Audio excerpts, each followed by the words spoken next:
जाहिराती बघितल्या आम्ही, क्रेडिट वॉर आम्ही बघितली. ज्यावेळी हा रस्ता झाला, सुरुवात झाली, त्याच्यावरचा क्रेडिट वॉर अख्ख्या महाराष्ट्राने बघितला. आता मला वाटते ज्या वेळी हा क्रेडिट वॉर घेणाऱ्यांनी आता या घटनांचं देखील क्रेडिट घ्यावं अशी आमची अपेक्षा असणार आहे. ऑरेंज अलर्ट होता, सर्वांना माहीत होतं. तुम्ही प्रशासन म्हणून, सरकार म्हणून लोकांना आधीच सांगायला पाहिजे होतं की या रस्त्यावरची परिस्थिती काय असणार आहे. दरड जिथं कोसळू शकते अशा भागामध्ये जेसीबी ठेवणं किंवा साहित्य तिथं ठेवणं याची तयारी सरकारने केली होती का ही शंका आहे. आणि म्हणून मला वाटते हे टोटल फेल्युअर ऑफ गव्हर्नन्स आहे. आलेल्या संकटाला मुकाबला देण्याची क्षमता या सरकारमध्ये नाही आहे. हे प्रामुख्यानं या घटनांवर सिद्ध झालेलं आहे. ऑरेंज अलर्ट होता, कालच लोकांना सांगायचं होतं मुंबई पुणे रस्त्यावर प्रवास करताना काय उपाययोजना कराव्यात किंवा कशा पद्धतीनं करावा नाही करावा हे सांगणं गरजेचं या ठिकाणी होतं. परंतु कुठलाही या ठिकाणचं नियोजन नाही. अनेकदा हा Mumbai Pune express highway traffic jam ऍक्सिडेंटमुळं रखडलेला आहे. अशा आपत्तीच्या परिस्थितीमध्ये तिथं पब्लिक ॲड्रेस सिस्टीम्स, लोकांना नेमकं काय चाललंय याची कुठलीही माहिती त्या ठिकाणी मिळत नाहीये. आणि म्हणून मी म्हणलं तसं हे फेल्युअर ऑफ गव्हर्नन्स आहे. या सगळ्या गोष्टीच्या दरम्यान साधारणतः जिथे घाटमाती आहे, पुणे मुंबई एक्सप्रेस हायवे बंद होतो, याच्यामुळे लोकांना प्रचंड त्रास होताना दिसून येतो. कारण की एक तर रेल्वे बंद आहे, रस्ते बंद आहे आणि सिच्युएशन अजून वाईट होईल असं सुद्धा disaster control minister Girish Mahajan सांगत आहे. प्रशासन प्रिपेअर नाही राहिलं त्या गोष्टींचं. नाही, तेच मी म्हणतोय की तुम्हाला ऑरेंज अलर्ट होता. आता मंत्री महोदय म्हणतात की अजून सिच्युएशन डिट्रॉइट खराब होणार आहे.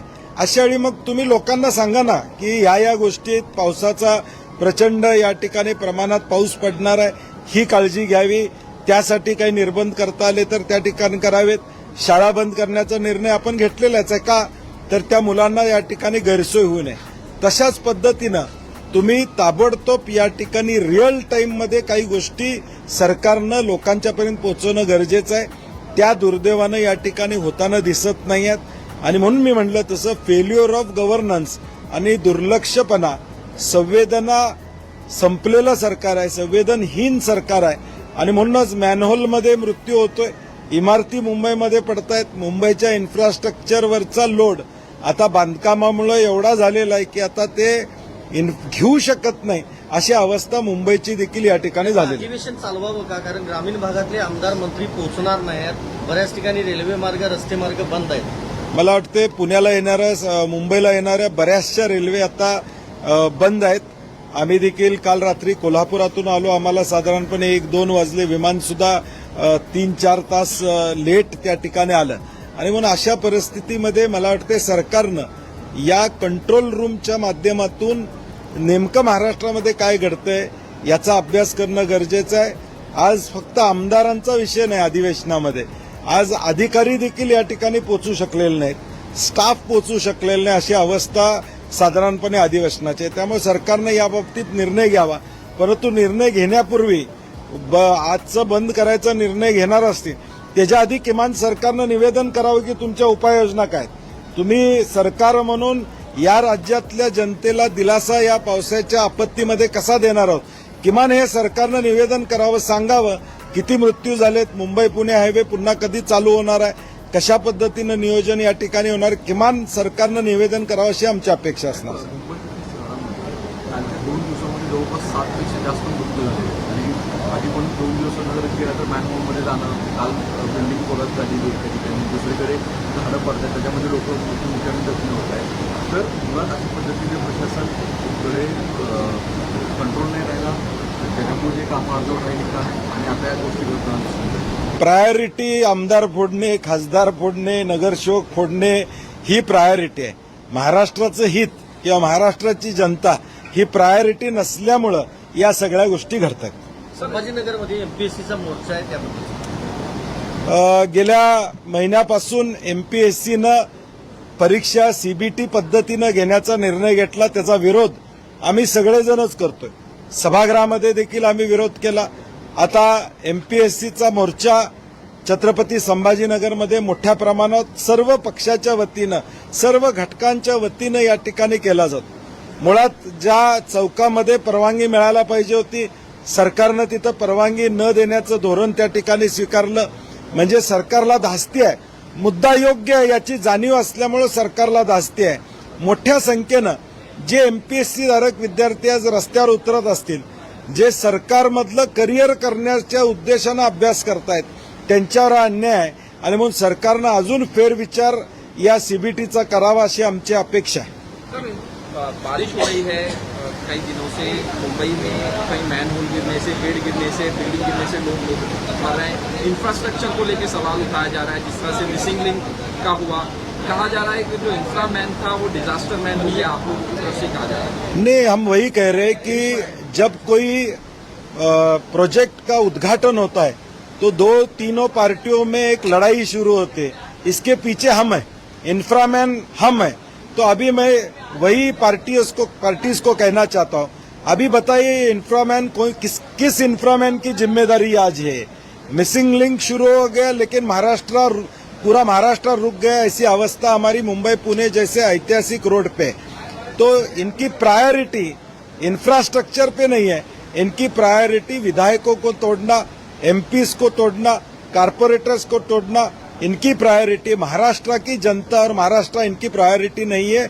यही इस सब घटनाओं से सिद्ध होता है.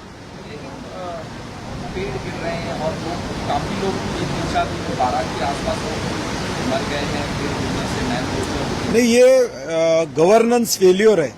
बारिश मुंबई के लिए नई नहीं है. मुंबई और महाराष्ट्र हर साल बारिश आती है, ऑरेंज अलर्ट्स आते हैं. जब आपको आईएमडी बताती है कि इतनी बारिश होने वाली, तो आपने उसके लिए क्या पर्याय उपाय योजनाएं किए, इसके लिए आपने क्या क्या जिम्मेदारी ली. मुंबई म्युनिसिपल कॉर्पोरेशन हो या गवर्नमेंट हो, उन्होंने कुछ जिम्मेदारी नहीं ली है. दिस इज फेलियर ऑफ गवर्नेंस. भी देखा जा रहा है कि स्टाफ नहीं आया है, रेलवे रुकी हुई है, बारिश का पानी भर चुका है. नहीं, मुंबई काफी हद तक लोकल ट्रेन्स पे इसका परिणाम हुआ है. आज विधायक भी कितने आएंगे इसके ऊपर साशंकता है, और आज लोग भी स्टाफ कितने आएंगे इसके ऊपर साशंकता है. अगर सरकार आज का दिन का अधिवेशन खत्म करने का मतलब आज के लिए स्थगित करने का निर्णय लेती है, तो हम सरकार से विनती करते हैं कि कम से कम स्थगित करने से पहले बारिश की वजह से जो दिक्कतें लोगों को आ रही, इसके ऊपर सरकार की क्या भूमिका है, क्या उपाय योजना होने वाले, कम से कम इसका निवेदन सरकार की तरफ से आज आए, यही हमारी अपेक्षा है. राम मंदिर डोनेशन को लेकर कल उद्धव ठाकरे ने प्रोटेस्ट किया, प्रदर्शन किया हनुमान मंदिर में जाके. क्या कांग्रेस की क्या? नहीं, कांग्रेस ने तो ये मुद्दा उठाया हुआ है. राम के नाम पे जो हुआ है उसका निषेध तो हमने किया है, लेकिन भाजपा के लोग आके खुल के आज कुछ बात नहीं कर रहे.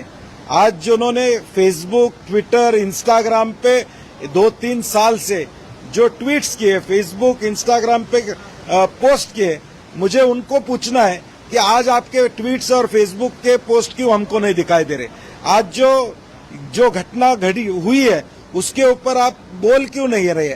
जो गलत घटना हुई है उसके ऊपर कम से कम बात कीजिए, उसका निषेध कीजिए.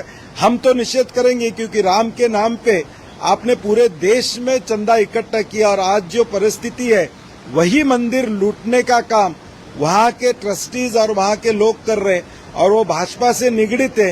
ये पूरा सत्य पूरी दुनिया और पूरा देश और देश के लोग जानते हैं. चलो.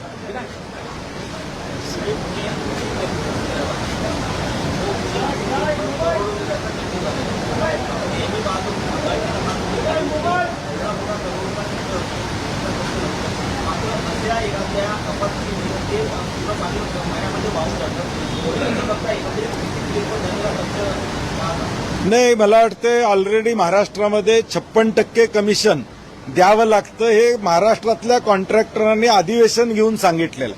56% कमिशन सरकारकडून आपल्याला काय अपेक्षा असणार, हेच मिळणार आहे. त्यामुळं हे फेल्युअर ऑफ गव्हर्नन्स आहे.